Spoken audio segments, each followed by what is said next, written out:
that can throw you off when you see a guy who's always aggressive, and then all of a sudden he's waiting and playing this, this chess game with you. It takes a moment to kind of wrap your brain around that and make. Kavaliauskas comes forward, and Bud Crawford was hurt. And the ruling that Terence wants to get to him. He must be smart. around as well with the right hand. Pull him back with his hands down. And now Crawford goes to the body. And look at the action we have here in round 3. As Right. He's timed Terence coming in, or when he's waiting, he landed that shot right on the chin. He hurt Terence bad, and I'm not sure why that wasn't called a knockdown. Right. He's timed Terence coming in, or when he's waiting, he landed that shot right on the chin. He hurt Terence bad, and I'm not sure why that wasn't called a knockdown. Joe. Here comes the right hand. Another shot over the top, and Terence is posing. He's looking at Kavaliauskas as if he's not supposed to punch. Oh, pay attention. If we're being technical, Ring is now reporting something that is actually false. About Crawford and Canelo. I'm going to dissect everything, share what I know, and go over everything with you in this video. You will therefore comprehend why I am doing what I am about to do in this video if you see it through to the conclusion. The bottom line is that. Let's begin from the beginning. I think there are origins. I think it's important to be open and honest with my audience. I like to share my knowledge with you guys, so I want you guys to know. Thus, this is the beginning. The Ring magazine to help Canelo Crawford get more recognition. They released this image because desperate times demanded desperate tactics, correct never dropped. I take it that it says Ring magazine? Never dropped. Additionally, I intend to read it. Never been dropped, it states. A total of 765 rounds were fought between Canelo Bay. You want me to know that.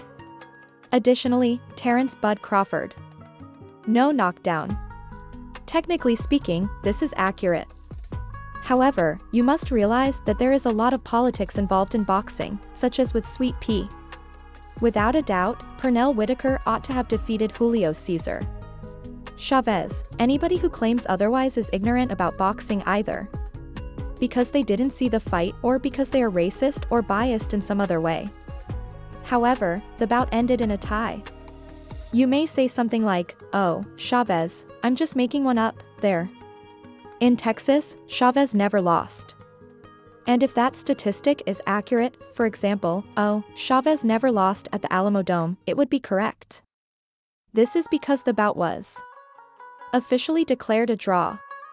Therefore, I think it's corny that Ring would go out like this and create this poster. Again, desperate times necessitate desperate measures, but I'm not sure who their social media manager is. They may be looking for a way to get people excited because the fight buzz isn't strong enough.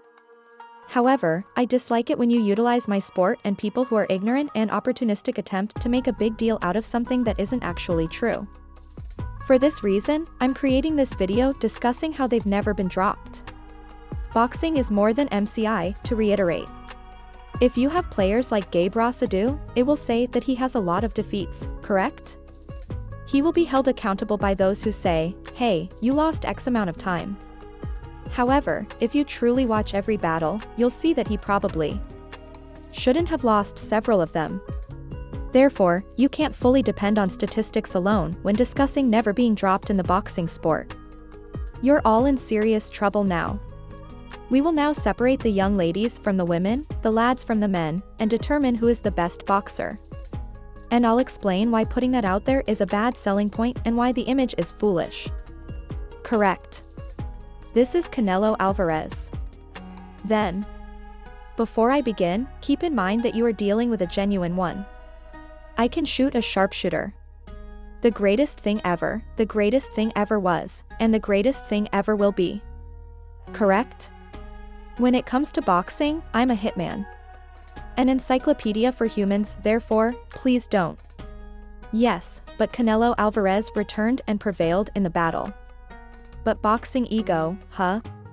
Canelo was just 19. Yes, but Terence Crawford returned.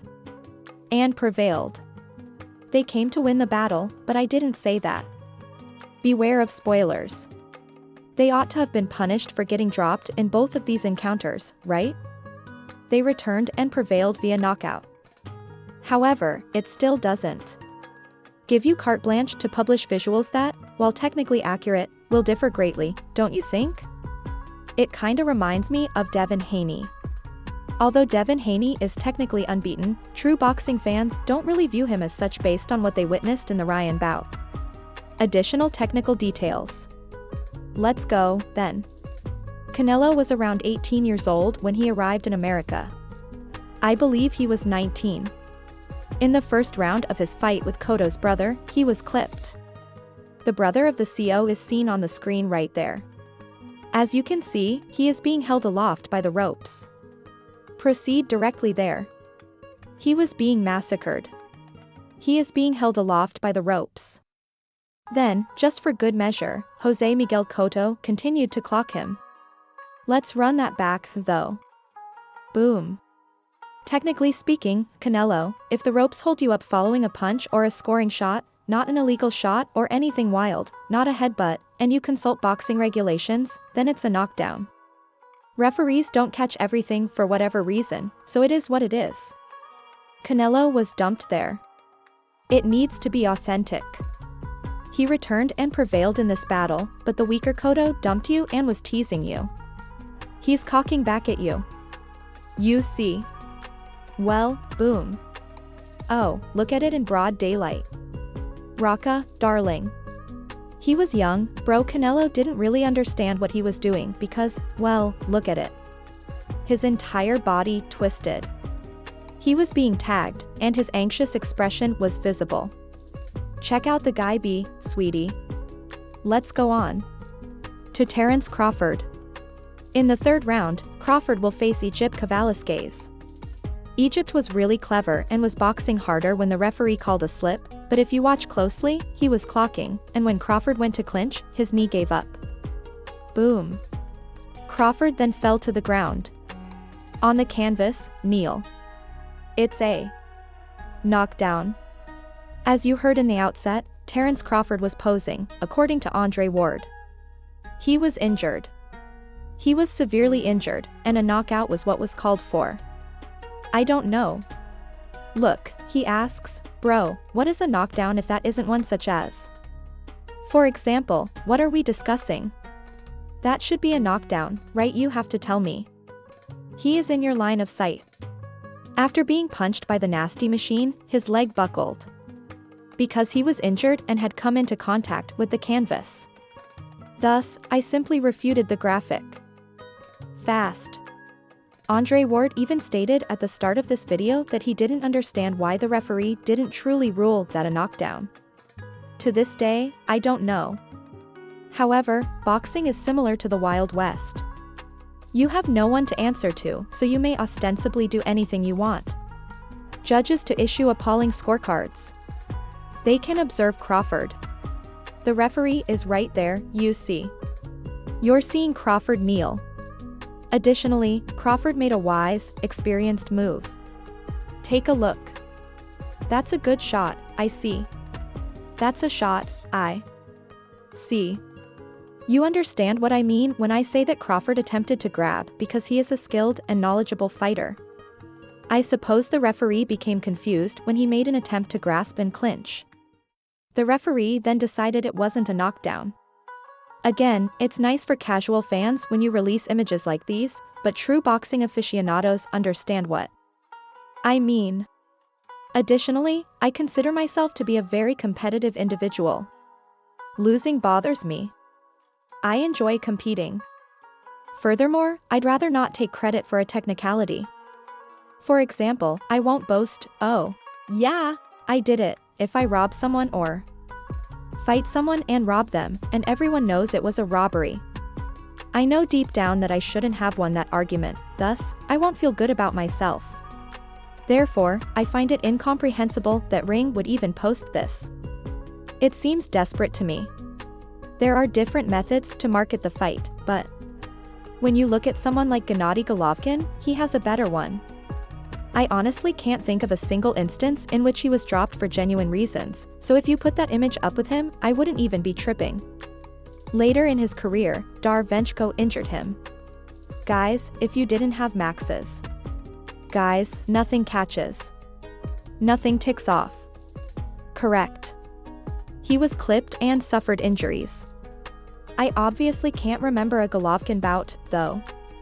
Guys, hell no. Triple G's. Knee was on the ground exactly where he really butted his hand, I can't remember when.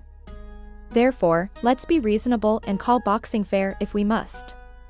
There's nothing to boast about here. Oh, you know, and you're trying to overhype the fight by attempting to kill people with 765 rounds, in which neither combatant has touched the mat. You see, when someone tries to sell me anything, I don't enjoy it. If it is true, then it is true. It's not a shade. Canelo is an excellent combatant. Buzz is an excellent combatant. However, don't try to oversell or overhype anything by lying. Or using these strange gray area techniques, which is why I made this video. Subscribe to my channel for more videos where we expose the fluff, unfiltered and uncut. However, I disagree with this, as it seems disrespectful to true boxing fans who are aware of the play. Do you understand? Devin Haney might be considered unbeaten. Cool. However, true boxing fans don't look at it that way. To make him appear more unbeatable and bulletproof, you may claim that these fighters have never been knocked out, yet true boxing fans do recall these bouts. We know that we saw the Promotional fight, buddy, even though you might argue that Chavez never lost to Alamo Dome. We are aware of the actual events. I just wanted to create this film because I am aware that many individuals release similar content. It's like propaganda, and I'm not sure if it's social media users who aren't very knowledgeable about boxing. So they go on Google or GPT and look for factoids from researchers, but you have to be really into the sport. Because of this, not everyone is able to produce boxing material the way I do. It's unreliable, even for content producers with channels and other assets. Numerous and poor quality items are present. 10 predictions are made, and 9 out of 10 turn out to be incorrect. A deep understanding of the sport. You cannot just rely on GPT chat, watch other people's movies, and duplicate them, or do anything else. In the end, true fans don't respect that. I use StreamYard because live broadcasting may be challenging. For StreamYard, an amazing tool that makes it simple to set up your stream, click the link in the description. Use live broadcasting to get fantastic outcomes. I make use of it. Use StreamYard to easily stream to social media. Live streaming will continue to exist. Utilize StreamYard to interact with your audience.